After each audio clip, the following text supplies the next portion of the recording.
Welcome, everybody. You're all extremely welcome to this first event in a new series that we've put together, which we're calling Prophy Predicts. My name's Gareth Dyke. I've started doing a little bit of work for Prophy.ai, helping to put together and host events like this. And we're going to be joined by a number of people from the publishing industry, also academia, in this event, we're going to be talking about future research integrity threats. So thank you all so much for joining us. It's great to see so many people joining us. If you'd like to let us know in the chat box, you should be able to open the chat box here on Zoom. Give us a little bit of information about where you're from. We love to learn where you're coming from. I see from Ethiopia, people are telling us from Turkey. Fantastic. Do let us know, because as we go through our event today, we welcome your questions, your input. Our fantastic panelists will be here to answer any of your questions after we do some introductions in a moment. So thank you once again, everybody, for joining us. My name's Gareth, as I mentioned already. And today in this first event, Prophy Predicts, we're going to be talking with Jayne Marks, who's the CEO of Maverick Publishing Consultants, Jason Hu, who's the Director of Research Integrity Engagement at Taylor & Francis, Sukhwant Singh, who's the COO at NewGen Knowledge Works, and Professor Graham Kendall, who's the Vice Chancellor of MILA University in Malaysia, and also, until recently, the publisher of a very well-followed Twitter feed, Publishing with Integrity. And I'm sure he'll say a few things about that in a moment. So lots of opportunity for everybody to ask questions, lots of opportunity for everybody to get involved and get engaged. And what we're going to do to start with in preparation for this event, before we set this event up, we asked all of our fantastic panelists a question. We did that over email before the event. We asked them, if you had to make a prediction, what new and unexpected research or publishing threat are we likely to see in the next 2 to 5 years, which will affect scholarly publishing? And this is, I think, really important, because we've all attended lots of events over the last few years in which we talk about research integrity now and how we as a publishing industry can protect our content, protect our editors, protect our peer reviewers and authors from threats now. So we thought in this series, Prophy Predicts, we'd have a look at what might be coming down the line over the next few years. So without further ado, let's jump on in. Let's go directly to Jayne Marks, the CEO of Maverick Publishing Consultants, for a few comments on this topic. Jayne. Hi, Gareth. Nice to be here, and wonderful to have all these people who I can see popping up on the chat. So I was fascinated by this question. It did make me really sit down and think about, you could go immediately to the threats that I think we can see now. And I was trying to think a little bit more sort of into the future, and where the trends that we see now might take us. So the first one, I think I think we can start to see some impact of different geopolitical policies, if you like, different regions having different policies towards access, open access, what they want to pay for, what they don't want to pay for. And I think what we could start to see is a bit of skewing of publishing in favor or away from different regions. And I think what I think is a real worry for all of us is that we want to see really good research being published by, really good international journals and being made available worldwide. And so if we start to see little pockets of publishing just being locked down into certain areas, I think that would be a disadvantage to all of us. So that's one thing that I think we need to keep an eye on. I mean, I think the other one that there's got to be some impacts of AI. I think we've all seen some of those, and I think what the one thing that worries me again is all this sort of AI surfacing of research going to somehow narrow the focus of what our researchers are looking at? Are they going to start being channeled by AI into this is the important area, when actually, perhaps they would have sat back and made a much broader look at the field. So I think over-reliance on AI tools to do a sort of an overview of the market. I think if anybody has tried that, asking any of these AI tools, tell me what you think about this kind of the market. They'll tell you what, which websites they've been to see. They won't really truly take a look at it. So that's another thing that worries me. And last, and I promise I won't take too much of the time, Gareth, this is the one that really keeps me up at night. And I did think twice about actually mentioning this because it's kind of my nightmare. But the thing that worries me is what happens if these kind of paper mill kind of companies hack into some of our core infrastructure. So organizations like Crossref, platforms that we have that we all rely on, any of these platforms that we really rely on to host our content, to know that our content is safe. If somebody got in the back door and started messing with citations and author names and goodness knows what, then it would call into question the whole area. So that is a sort of a plea, if you like, to all of our really important infrastructure in the industry. Let's all make sure it's absolutely 110% safe. So those are my three thoughts. I'm sure my colleagues have got many more. So I will pass over, Brilliant. Gareth, to the next one. Brilliant, brilliant, brilliant. That's really interesting, that thought about like infrastructure. And I'm sure we're going to come back to that and talk about that in more detail. Let's move on to Professor Graham. Professor Graham, what did you think about this question? Yeah, thanks, Gareth, and thanks to the team there for inviting me. I get asked a lot, what's the biggest danger to scientific publishing, but I've never been asked for between 2 and 5 years. And like Jayne, that really makes you think about it. And it would be easy to say things like predatory publishing, because that's how I got interested in research integrity, by looking at when I first became aware of Jeffrey Bill. So it'd be easy to say predatory publishing. It will be easy to say things like the strain on peer review. I think it's, the number of papers that we're being asked to peer review these days is going up. It's probably not exponential, but it's probably not far from it. And that's a real challenge. And I think, another challenge could be open access. I'm a fan of open access, the philosophy of it, but I'm not a fan of the way it's being implemented, because that's led to predatory publishing. But I'm a computer scientist by trade, so I've got an interest in AI. I've done AI research for the last 25 years, so I sort of always link the two together. And I remember back in November 2022 when ChatGPT came out. I've been doing research in AI for 20 odd years. When ChatGPT came out, I just ignored it, because I've been doing research on the Turing test and all stuff like that for years. And I thought, well, it can't be any good. It can't be, the hype that the press are making of it. And when I decided to have a look at it I almost remember the day, March 2023, I typed something in and I was absolutely blown away. What? This can't be right. It can't be true. And now I've become more and more interested in that area of AI. But I think that's our biggest challenge. I think Jayne's already hinted at it. But the thing that worries me most is that I know through the research that I do and through the interactions I have with people, and through some of the things that people say. So if you use an AI tool, you should acknowledge it in a paper. And people don't. We know people don't, because there's a lot of AI being used. Everyone says, I use AI to some extent, but hardly any papers have it acknowledged.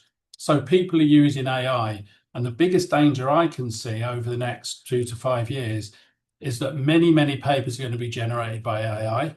Many are retracted.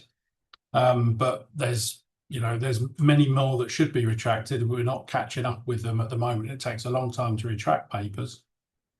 So many papers will be written by AI. They'll not be checked. They'll have hallucinated references in them. The work, the hypothesis, etc., won't be exact. And then they get into the scientific literature. And this is the biggest worry for me, is when it's in the scientific literature, then LLMs will learn from those papers. So we're going to have AI writing papers which are nonsense. And then we're going to have LLMs learning from those papers. So in 2 to 5 years, 5 years' time, when you ask LLM a question, it's going to draw on stuff that it wrote 2 years ago, which is nonsense anyway. And I think that's a real challenge. And I think the biggest challenge I have is that we'll drive that is paper mills. If you were a paper mill 3-4 years ago, you could write a paper, you could sell authorships on it, etc., etc. Now, instead of listening to this webinar, there's 30 odd people here. Between us, we could generate hundreds of papers and probably get half of them published. And paper mills do that. They generate papers, they go and sell the authorships, they interact with corrupt editors. There's stories of editors being offered money, etc. So these papers will get into the scientific literature. And you look at, a good case study if you're interested is Hindawi. I'm conscious that there's an editor, so a research integrity person here from a publisher. But Wiley bought Hindawi, and now it's been sunsetted with 10,000 retractions a couple of years ago because Hindawi was overrun by paper mills. And that was in the early days of AI. So I think the biggest challenge we've got in the next 2 to 5 years is AI, and particularly how paper mills will exploit that. Fantastic, fantastic. And this is why it's so fantastic that we have such a mix of participants in this event today. Like, we can talk about all these different aspects. I particularly like your comments about LLMs learning from paper milled articles and then that getting recycled back into the literature in the future. I've thought about that too, and that's a concern for me. So let's go to a publisher. Let's talk to Jason from Taylor and Francis. Jason, how did you answer this question, sir? So thanks, Gareth. Hello, everybody. This is indeed quite a great question, but it's also, it's always so dangerous for somebody to make a prediction, right? So that's it might be improved wrong, but I think my prediction is not necessarily a prediction, but it's, as we say, it's already happening in some way, as also being so outlined by Jayne and Sir Graham very well. So already. So. I think my biggest worry, as you know, I have been working in the scientific publishing industry for 20 years. We used to we're proud of the scientific the literature we publish is peer reviewed, is trusted, right? But in last few years, I think my biggest worry is really the threat is really we are shifting from the fake papers to the fake knowledge the system. By saying that, I think as Jayne and Graham already mentioned, currently it's really probably two biggest the forces to make it happen much quicker than before. One is of course the paper mill, they produce loads of the low quality or the fake the content. And also the AI of course in last few years. So every publisher sees a double-digit growth of submission, but not necessarily the double-digit growth of the acceptance, right? But also beside the content itself, and we see more and more the fake citations. So the fake citations either being intentionally being inserted by the paper mill to boost somebody or some institutions citation ranking, or it's the pure fake citation being generated by AI. So that's so again, to further contaminate the scientific literature, and also retractions. We see, there has been more and more and many the retractions. Due to the paper mill, due to the AI, due to the ethical issues, right? But after the articles being retracted, we still see that there are many other papers they continue to cite, so the retracted those papers, right? So that's a further to make the the scientific literature even more contaminated, right? So that's so one of the key reasons I worry about the knowledge the system is being polluted more and more. So further. The second threat I see is really the peer review. Currently the common sense or the consensus so among the publishers, the founders, is the peer reviewers are not allowed to use the AI system for to review the grant or the papers, right? But as we know, and we see that so many reviewers, they do use that, without disclosing when they submit their peer review sort of comments. I think that's going to create problems. It's the eroding of the trust, right? So between the reviewers, editors, and the authors, but also I feel it's the eroding of the creativity of the human being. The third one is I feel now also from the reader side, more and more so readers they go to the AI sort of chatbots to seek answers rather than as before, the scan and read the scientific public sort of articles and trying to compare, think, and do their own research, then to find some answers, right? So now so many people they simply go to the ChatGPT, for example, for some answers. So that again, kind of harm the researchers side, the force it to check the content. But also it's with the question, what's the value of the publishers, the version of the record, and it might be a threat to the business model as well. Lastly, so as also been mentioned by Jayne, I feel the geopolitical tensions indeed create a problem because there's an increasing pressure, demand, regulation about the national security, the data, so the sovereignty.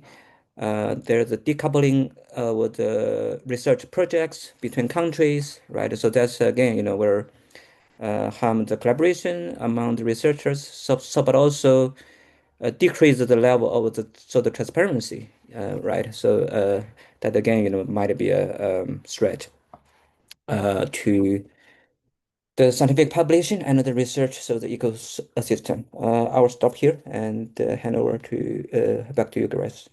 Nice one. This is really, really, really, really interesting. And thanks, Graham, for posting about your X account. Maybe Alex, we can transfer that comment because at the moment we can't chat as panelists with everybody that's in the room, unfortunately, but maybe we can change that setting. We'll come back to these comments in a moment.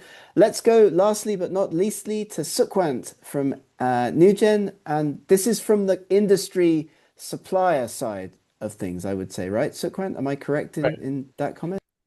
Correct, Gareth, and thank you. It's great to be part of this discussion. And you said it right.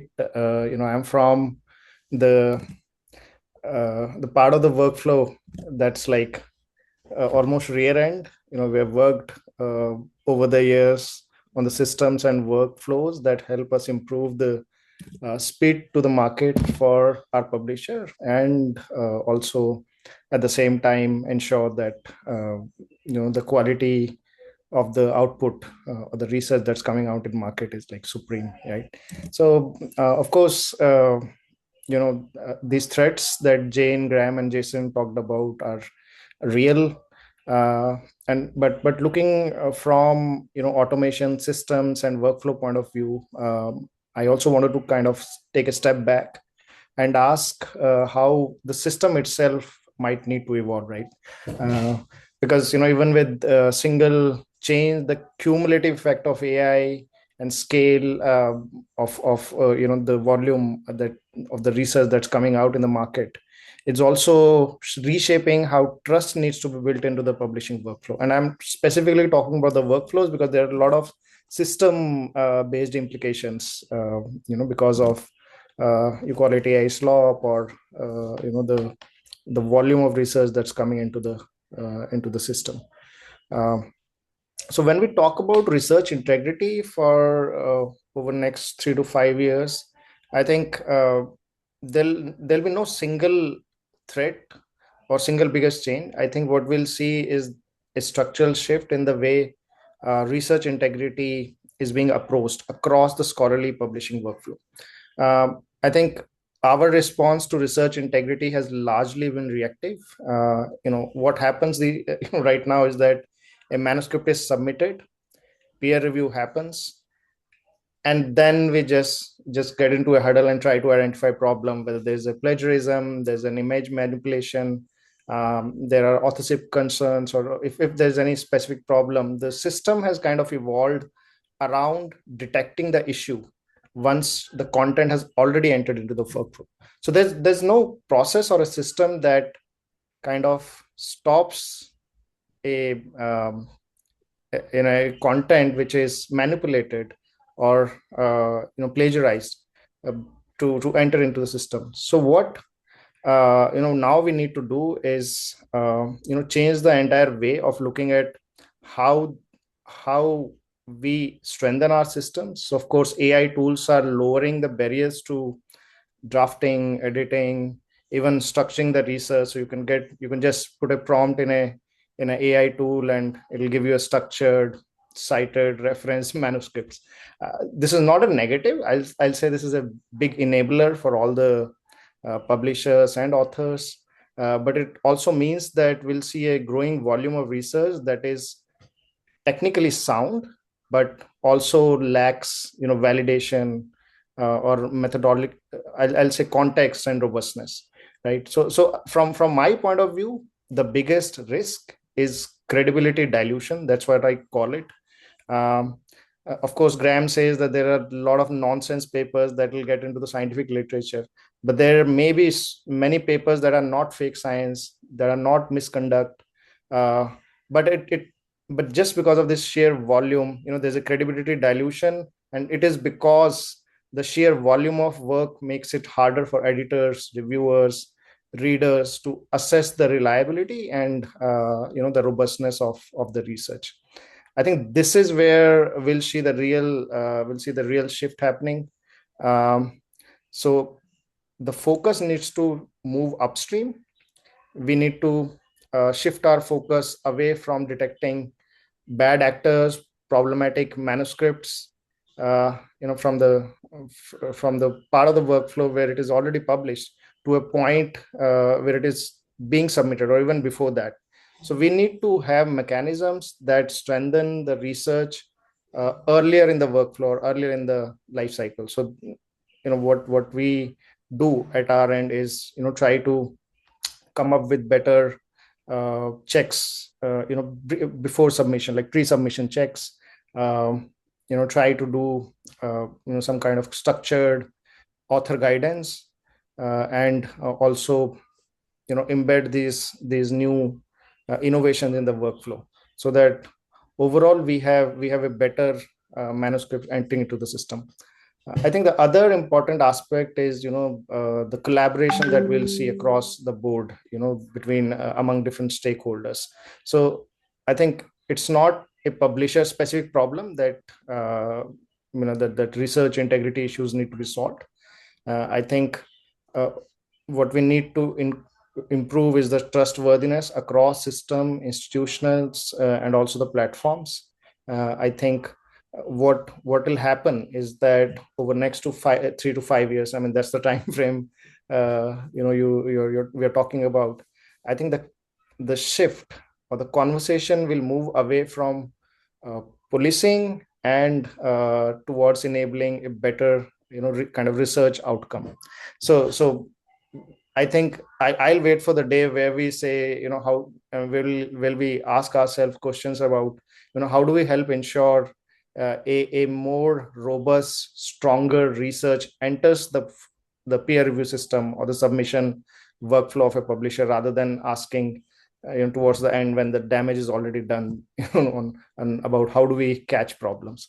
So there needs to be a shift in the mindset.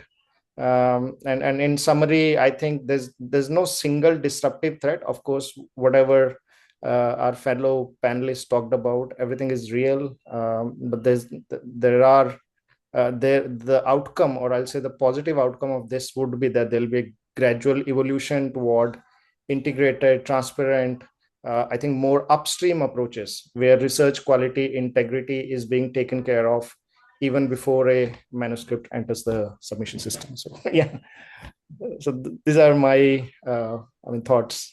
Fantastic. Really interesting. Really interesting. I've written down a word cloud that I'll share with you all in a minute. But I think we need to stay, with publishers just for a moment, and then we'll go to Graham after that. But we really would like to get some thoughts. Well, I'll go to Jayne first of all, and then to Jason, and then back over to Graham. How are you feeling about what we've talked about so far, Jayne? I was really interested in what you just said, and I the question just popped up as you were talking about post-publication evaluation, and that sort of sparked another thought in my mind that really I think the credibility is going to be improved if we can broaden the focus from just a simple one paper. So I'm thinking about looking at data, having open data attached to the paper, but then seeing that data evolve through time and then being used by other people. And then you can get things like reproducibility studies. And that really then emphasizes the credibility of the original research.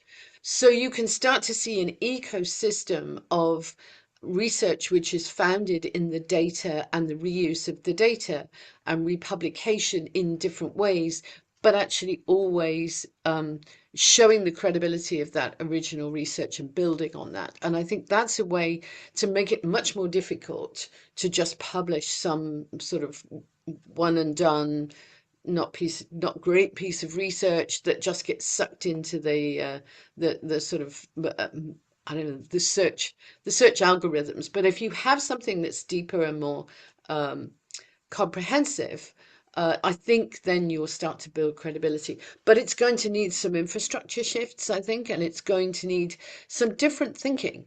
Because at the moment, if you publish a paper that just says, we redid this and it works, nobody's interested in publishing it. And what a shame, because that is actually just as valuable, if not more valuable, than the original research.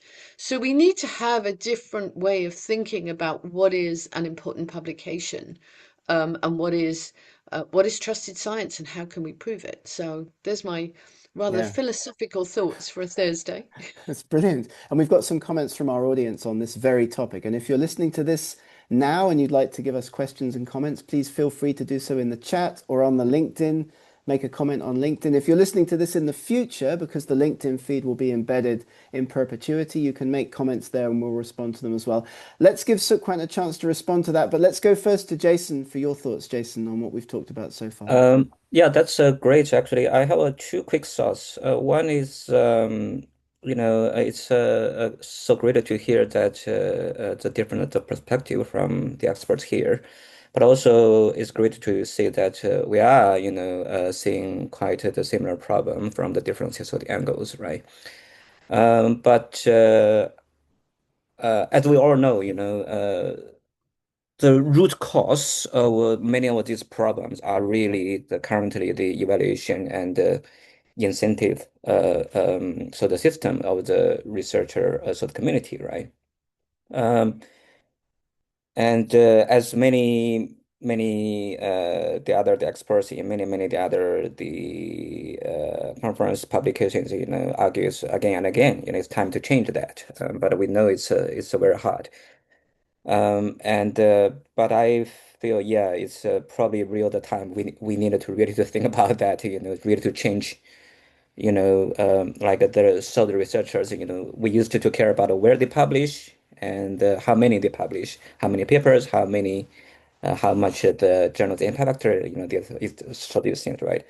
It's really a time to shift from that to what you publish and how you publish, how you generate so your research, right? So that's yeah, it's probably very hard to implement, but from the positive side of the AI tools, so the AI tools might can help some way, then plus, so there be some other change. But I feel with the explosion of the AI, so the generated and so people mill, so the generated the content, right? So the evaluation, the metrics are not going to work at all.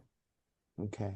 The second point is Sukhwant, you mentioned the collaboration. I'm very glad to hear that word, because indeed it's a growing consensus, among our sort of community that the different sort of stakeholders indeed need to be much more proactively to collaborate so with each other. Every stakeholder, every side has their own priority, has their own goals, but eventually we are serving the purpose, to foster the human growth, right, through the new knowledge. Also, I am the chair of the United to Act education, so the working group. So the United to Act was is like a voluntary a collaboration network started 2 years ago. Being sponsored by COPE and STM Association. So that's the project. So the United to Act is very specifically to call for collaboration among the different stakeholders to fight against the paper mill. So that's a great example that how we somehow can find a common ground and then really to bring together a group of different stakeholders, and then we sit down first to talk about the problem and where we should go, and then how, right? So currently we are moving into the phase 2, really to think about how we can really to change the things, right? So that's and a similar service today, we have a different panelists from the different background and representing the different stakeholders. And again, we are talking how we can collaborate. So I'm very glad to hear that, and also I want to really encourage everybody here. So among the audience to think about the same question: how we can collaborate. Yeah. Thank you. Absolutely, absolutely. And United to Act is a fantastic initiative. I know Alex will put that link in the chat so that everybody listening to this can see that if you're not aware of that. This is also really important because we're going to try to close the gap in these events between researchers and publishers. Let's quickly get Sukhwant's reaction to the comments on this, and then we're going to go to Graham, who I know has lots to say on this particular topic. So Yeah, sure. I guess there are a couple of questions from Matthias, I guess. Hi, Matthias. Nice to see you here. So yeah, I think the question is that whether post-publication evolution will help with the credibility dilution, by curating the better work instead of trying to filter the misconduct, right? I mean, I guess what Matthias is asking is, whether is it better to do the post-publication evaluation, once the damage is done, or is it better to kind of nip the problem in the bud? I mean, and there are of course structural issues if you talk about catching all the issues upfront. Of course, the volume of publication, that funnel, of course, narrows down, and then of course, if 100 papers enter into the submission system, only 30 or 40 get published. Yeah. So of course, it's an easier job to do a post-publication evaluation. And I think it will become extremely important. I'm no way trying to dilute the importance of post-publication evaluation. I think as the research volume grows faster than the I'll say the peer review capacity, and it's a real problem, real issue, I think post-publication evaluation will increasingly become more and more important. Yeah, if the point is whether we can replace post-publication with the pre-publication process, like pre-publication checks and process or validation process, I mean, I don't have a fixed answer, but of course, what I can say is that we can have both the processes running in parallel. They can complement each other. I think what the kind of checks we perform for our publishers upstream, they help us establish the credibility, the baseline trust and quality, and I think post publication can also help us further validate the context of the research or its relevance. The research might not be that evolved, or it might be evolving by the time it's published, but then we could assess over a period whether what was published was correct. And it's not necessarily just checking the integrity issues, the actual importance of the research. So of course, post-publication, pre-publication, validation, both are super important in my mind. So I'm not trying to be politically correct, but then that's what I think. I guess the other question is from Yeah, we'll come back to questions in a sec, Yeah. Sukhwant. That's fine. Like I really want to get like Graham's thoughts on this now because I know he's champing at the bit there to get involved. And we're trying to like reduce the distance with these events between the publishing industry, which is, you know, our colleagues, and researchers. Graham. Okay, just shut me up when I've had long enough, but I'll keep it to a couple of minutes. But I think post publication or post review is one way of doing it. The problem is that if you start post reviewing publication, I'm just talking about from an academic point of view, and there's found to be faults, then people start screaming they want the paper retracted. And if you have a paper retracted, that's, you know, a black mark on your CV. Whether that's right or wrong, and if I made a mistake in a paper and it got retracted, I wouldn't mind, but, you know, people who look at my CV would. If you do pre-publication, so if we put it up onto, you know, preprint servers, Archive and SSRN or whatever, that doesn't actually do you any good because we're advised or told you shouldn't really cite those papers. They've not been through peer review, and it doesn't help you in things like promotion. So unfortunately, we're in a game. We're very metric driven. Yeah, everyone. When I speak to colleagues of mine, they all want to publish in Q1 and Q2 journals. Some of them don't even know what it means, but they want to publish in Q1 and Q2 journals. So pre and post review are good ideas, but they don't fit in with H indexes, Q1, Q2s, and all of that, which is what everyone wants to look at. You look at QS rankings. They use Scopus. So if your paper's not on Scopus, it doesn't matter if it's pre or post review, it's not going to get counted. And I think the publishing industry is going through a significant change. So it was introduced about 350 years ago. It worked. It still works now, just about, but it worked. I think the internet fundamentally changed it because suddenly it could be a lot faster, etc., but didn't change it for the worse. I think AI is now changing it for the worse. Publishing in scientific journals used to be run by not-for-profit journals, run by trade associations or trade bodies, scientific societies, publishers, or universities. And it was a gentleman's agreement. Everyone knew how the game worked. No one abused it. But people are now abusing it.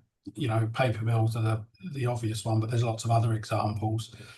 And I also think publishing is now much more of a business than it ever was. Even under the subscriptions model, it was a business. But, you know, publishers had to go and find out, had to go and fight for those subscriptions. Open access has turned that on its head. So there's now publishers out there, and I'm not going to name names, but, you know, go and look at stuff, you'll find out who I think they are. But there are publishers out there who are on the borderline of being predatory. Let's say that. I'm not saying they are, but, you know, there's no strict definition of predatory journals, but they're obviously interested in the bottom line. One of the most successful publishers, you know, turns over billions of dollars a year. And we don't do ourselves any good either. Jason may be aware of the debate that's going on at the moment on X between basically two scientific factions who are basically beating each other up and doing us no favors. It's just embarrassing and doesn't make us look any good. And basically, they want to get each other's papers retracted because they don't agree with the fundamental scientific principles that the other ones agree with. And it's embarrassing to watch, actually. It's fun, but it's embarrassing. And unfortunately, I think Taylor Francis have been dragged into that and have acted very professionally and, you know, not responded. I wish they would, actually, but they haven't. I wish they would respond in public or take someone to court, one of the sides to court, or do something. So, you know, I think we're at a tipping point. The scientific archive is in danger of not being, it's the integrity of the scientific archive is in real danger because of things like paper mills. But under it, the underlying business model with open access, with AI, with all these bad actors coming in, is fundamentally changing it. And I wish I had the answers to what we can do, and I don't. But I think that's where we are. And I think pre and post publication, pre and post review is one way of doing it. but it doesn't fit in, unfortunately, into the way the scientists work. They want Q1, Q2 journals published, and they've got to be indexed by Scopus or Web of Science. Essentially, that's what everybody. That's not what they want, but that's what everybody expects them to have. Reality, isn't it? That's the reality. Yeah, that's the reality. Yeah. I remember like one of the most stressful experiences of my entire life was when I almost got a paper retracted from a Royal Society journal. It didn't get retracted in the end, but it was being investigated for figure. We'd published the figures in an earlier paper without citing them properly in the second paper. So nothing strictly unethical, but still a big mistake. And, you know, in the end, it didn't get retracted, but it would have completely destroyed like my career trajectory at that point. And that's what you're saying. Like publishers, I think, often don't realize or are not aware enough of the impact of retractions on researchers and on their careers. Jason, I know you want. Sorry, just one other thing. I think there's also a lack of transparency in all of this. So if a paper gets retracted, so there was a paper retracted recently, 2 years ago, almost to the day, that had an AI generated picture of a rat with stuff. And that was retracted within 4 days. Unbelievable. That's the fastest retraction ever. But actually, the retraction notice doesn't really tell you why it was retracted. It sort of says, you know, undisclosed use of AI. You know, publishers, I wish, would be more honest about why the retraction took place, because you don't know. You read a retraction notice, you don't really know why the paper got retracted. Unethical practices, or whatever, you don't know. Now I know there's, you know, legal issues that the publishers have to think about, but you know, there's a lack of transparency throughout the publishing process. Open science, we don't see peer reviews, etc., etc. You know, that might help actually if things were more open. But you know, there's issues around that as well. Jason. Yes, I mean, so talking about the retraction, so of course, every different publisher, they probably have some sort of different practice, right? So talking about us, you know, in overall, I think also some other my publishing company colleagues, you know, in overall, it's not an easy and a very straightforward call in many of the cases. You know. So, for example, we have to go back to the author to ask them first, and in many cases, they might have no satisfying answer, or they don't response at all. Then we might go to their institutions or founders for some assistance, but also in many cases, it's hard to find right person and or no response at all and also in many cases, actually, you know, the publisher, we don't really have much, you know, the teeth to bite, right? We are at the end of the sort of publication, the lifetime, and we don't really have much power. And in many cases, it's hard for us to get a very strong hard evidence, right? You know, so about their authorship, about their data, about their research process, and so on and so on. It's a very hard process. So that's why, you know, either you might say a paper, you know, it take a long time to be retracted, you know, or you know, as Sir Graham mentioned, the retraction notice in many cases is quite weak, right? It's there are some of the legal concern, there are some of the other sort of reasons, and also, but again, you know, we care about the author's reputation as well. It's a big, you know, a setback for the researcher as well, right? So we must be very careful in terms of the wording of the retraction, the notice as well, and also to make sure that the process, you know, be as much fair, you know, as possible, as much transparent as possible, right? But yeah, it's just quite a tricky and complicated area, I must say. Yeah, it is really. And yeah, again, like our goal with these events, the Prophy Predicts events, is to really try to close this gap between publishers, service providers, and researchers. So let's get some thoughts on this from Jayne and then Sukhwant, and then hopefully we can go to a quick series of questions from the audience. Jayne? So one thing that really strikes me when I'm listening to Graham in particular and thinking about, you know, the perverse incentives that we see on publishers, that's what's bringing bad actors into it to make money out of the system. the incentives from the very beginning, from the funders funding the institutions to do research and how they measure that, how they then measure their researchers, how the researchers are measured, and how publishers are measured, none of it works together. We've got all these perverse incentives.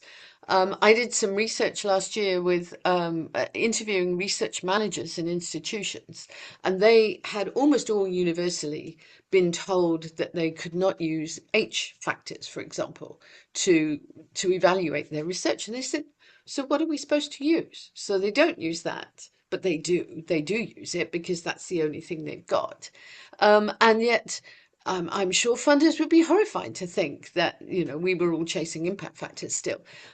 So I think there has to be a coming together. I think you're right, Gareth, of the researchers and the publishers and the funders and the institutions to actually work out what do we really want and how are we going to make sure the incentives get the right actions at the end of it. So I'll get off my soapbox now. Well, Something that really bugs me. So. well, I mean, I agree. I agree, and I know Graham would feel the same, that like big publishers with so much influence in the market and on universities, funding agencies, and researchers could be doing more to force or encourage these changes in incentives, but we don't really see that at the moment. So, Yeah, I think listening to everyone, I think, you know, there's a strong connection between all the points that everyone is talking about. You know, Graham again mentions incentives. Jason highlights how like integrity issues are recognized, you know, almost too late in the process. And of course, we keep talking about, you know, collaboration and how do we incentivize and in some cases disincentivize the stakeholders in the ecosystem to ensure that, you know, either the integrity issues do not enter the, you know, workflow in the system, or they're nipped in the bud. So again, and I'll again talk from workflow point of view, because that's, you know, that's what my forte is. I think what my understanding is that, you know, all the systems that were designed, you know, across the workflow were designed for a lower volume, slower moving research. If the volume is increasing, scale is increasing, these, you know, incentives, or, you know, the bad actors who receive this incentive, I guess these incentives become amplified because of the increase in the publishing volume. Because of the inherent nature of the workflow, the detection gets pushed later, and everyone struggles to manage the risk. So that's why I keep coming back to the workflow design. I think if we have, you know, clearer signals, everyone understands what their responsibilities are. I think we'll reduce the pressure on the late stage detection. I think some of the and the systems are evolving. I think someone asked a question. I mean, how do we help identify the paper mills, you know, early? And what's the approach? I guess there's no perfect detection mechanism right now. But and also because of the fact that if you talk specifically about the paper mills, you know, there's no single signal. So there could be an author who has, I mean, intentionally or unintentionally introduced some inconsistencies in metadata, and of course, you know, submission behaviors, you know, structural, you know, misinformation or patterns across the manuscripts, or mismatch between what the research is all about, the claims and the data. So what we do at our end is, again, you know, combine human-based checks along with AI-based screening. And I think there are so many, you know, plethora of AI tools available, and each of these tools, by the way, does a brilliant job, you know, on the specific checks and remediation that they take care of. But again, I'll talk about collaboration if you know, there's a increased, I'll say, collaboration, and of course through forums like these, if we can you know, stitch together a kind of workflow that helps us address these issues and bring all the stakeholders in, the system and the people devising these AI assisted screening tools. I think we can then flag these anomalies much earlier, and of course reduce the burden on publishers, for with respect to retraction or anything else. So yeah, again, workflow based solution is what I want to really focus on. I think it will be interesting for many people listening to this event, either now or in the future, like to learn a little bit more about what goes into the process of publishing a paper. Because at least from my perspective as a researcher, when I was working as a researcher, I submit my papers to journals and then would often get quite uptight. How long is it taking? Like, why do I have to pay so much? Like, all of the common questions that researchers have. It is also useful for researchers to understand a lot more about what goes on in the publishing process. Companies like Sukhwant's that are checking and doing lots of production work for publishers like Taylor and Francis, for example, or Walters Kluwer. We're getting some questions. Esma, I think your question about AI generated content was already touched upon by Graham, and I'm just going to go back to him now in case he wants to say a few words more on what we've just heard about. And then after that, we're just going to go round our panelists in the last few minutes that we have in this event, just to get some final thoughts before we come to the end of our webinar today. Graham. So can you just tell me the question, because I'm not quite sure. Yeah, so Esma was asking more about the topic that you raised on AI generated content polluting the literature. So she says, are we likely to see AI driven literature poisoning, where coordinated networks of synthetic papers and preprints cross-site each other to contaminate AI-based discovery and summarization tools? And this quietly is going to reshape what researchers think the evidence says, which is what you talked about earlier, right? In your... So I'll just add to that, and then so the answer is yes, yes, yes, and yes. There are other issues, though. We talked about metadata earlier on. So, for example, citation mills are another problem. Yeah, people citing. I tweeted about someone in the last couple of weeks who published 124 papers last year. They're the only papers that person has ever published, and they've got an H index of 24. Most of them are self-citations. Now, the person is defending themselves on, I can't remember if it's LinkedIn or Twitter, but, unbelievable that they can do that. But one of the problems is the metadata. I've been doing some work recently by downloading from one of the bibliographic databases, and I can find out who the authors are by using their ID, and I can, be fairly robust about that. But can you find out what affiliation they're aligned to? You can, because it's in the text, there's free text. But although the affiliations do have an ID, they're not in that metadata. And I say that because of citation mills. It's really difficult to take a paper of mine, say, see who cited it, see who I've cited, and then try and work out whether there's a citation mill going on. Because I could cite you, Gareth, you could cite me, and, it'd be obvious if we did that too much. But if I cited you, you cited Jayne, Jayne cited Sukhwant, and then he cited me, and we did that on a consistent basis, that's really difficult to track down. But that goes on a lot. But it's really difficult because we don't have the metadata that we can analyze and look at. So in answer to that question, yes, paper mills are a problem, citation mills are a problem. And it's us not catching up with, it's an arms race, and we're losing it at the moment to the people who are abusing the system. All right, yeah, and we have access to these kinds of tools, but often we would have to pay for them to get access to the kind of metadata that you're talking about, Graham. We'll just quickly go to our other panelists and then back to Graham again before we finish our event today. Just give us some final thoughts, Jayne, Jason, and Sukhwant, on this issue. Maybe we can talk quickly a little bit more about geopolitical tensions or the kind of database issue that Jayne raised at the beginning. Jayne, I'll go to you first, I think. I think what this sort of underlines yet again is how important it is for us all to talk to each other. And I love the initiatives like United to Act, which are really trying to pull in different stakeholders, not just publishers, because, every time I join a conversation like this, I realize that publishers can't fix this on their own. Researchers can't fix this on their own.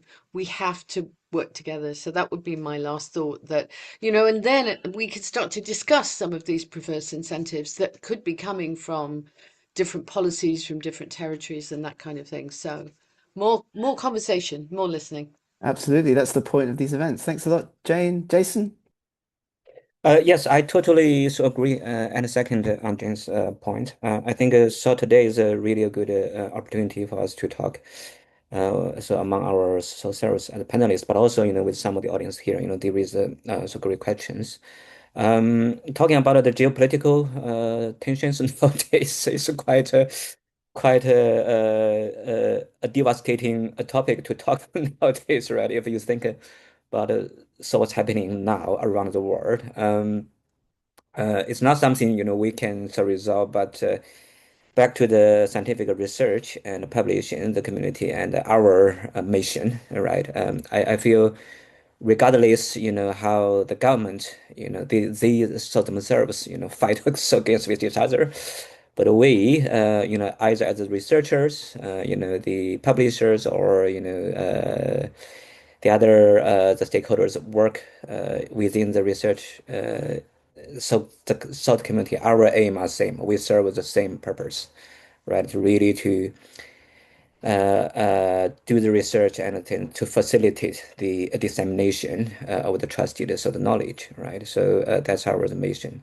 I feel, yeah, we need to somehow try very harder, probably even harder, to be more neutral rather than to finger pointing so at each other. Really say, okay, here's a problem we are facing. It's a big problem, and let's try to talk with each other and then see how we can resolve the problem. Yeah. Thanks.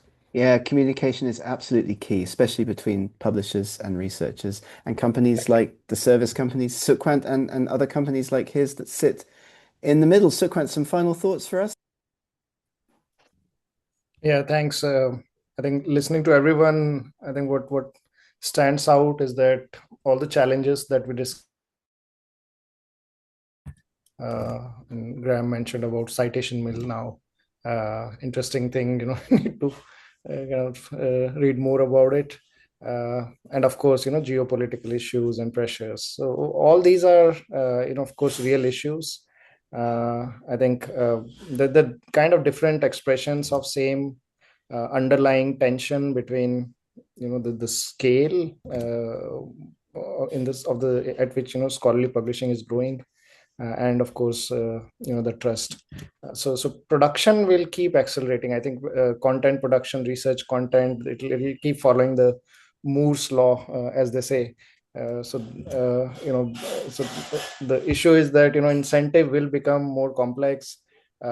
Traditional workflows which we kind of banked upon to handle the level of volume, so that they're not designed to handle this kind of volume, and we actually see the impact on ground. So I think we need multiple solutions instead of one single tool, one single policy. I think, and most importantly, trust, to build the trust among the participants in the ecosystem. I think again, from workflow point of view, we will keep working on systems, processes, where we try to recognize and evaluate the issues, research integrity issues, or any manipulation issues upfront. I think that's where the next phase of innovation in scholarly publishing will happen. Workflow, so tinkering around with I think the same processes will stay, but their order needs to change. I mean, that's what I think. Fantastic. Some of these checks. Yeah, I mean, one of my good friends is always telling me that academics are trying to change the world. So we'll give Graham the floor for the last comment here. Like, Graham, what would your message be to publishers? Like, if you could just give us that to end to the with. publishing community, if I was a lawyer or an architect or a medical doctor and I did something wrong, I would be struck off around the world. absolutely struck off, and I couldn't act. If you're a publisher and you do something wrong, or an author or a scientific author and you do something wrong, nothing happens because no one's got any teeth. I'm a big fan of people like COPE and DOOJ and bodies like that, but they have no teeth. They can't do anything. They have guidelines, but they can't enforce them. And Omics is a good example. 10 years ago or so, Omics were fined 50.1 million for all the, it wasn't predatory publishing, the term was used, unethical publishing. They were fined 50.1 million. They never paid that, and they're still going. And if anything, they're going stronger because no one's got anything to act. No one can act against them because of geopolitical stuff, because of international boundaries. So, and the scholarly publishing industry is $1 billion industry. I mean, multi-tens or maybe even hundreds of billions of dollars industry. We should have some international body which has the power to act, and people can go and look. Is this publisher registered? No, then I'm not going to submit to that journal. At the moment, we don't. People are still using Bill's list from 2012, which is a bit dodgy, and also it's 10 years out of date. So we haven't got anything to look at. So we need an international body with teeth that can actually take control of this multi-billion-dollar industry. That's great. And on that note, we'll say thank you to everybody for joining our event today. We'll see you in the next one. There'll be another Prophy Predicts event in a month from now. Thank you, Jason. Thank you, Jayne. Thank you, Sukhwant. Thank you, Graham, for joining, and have a great rest of the day. Thanks so much. Take care, everybody. Thanks. Thank you, everybody. Bye.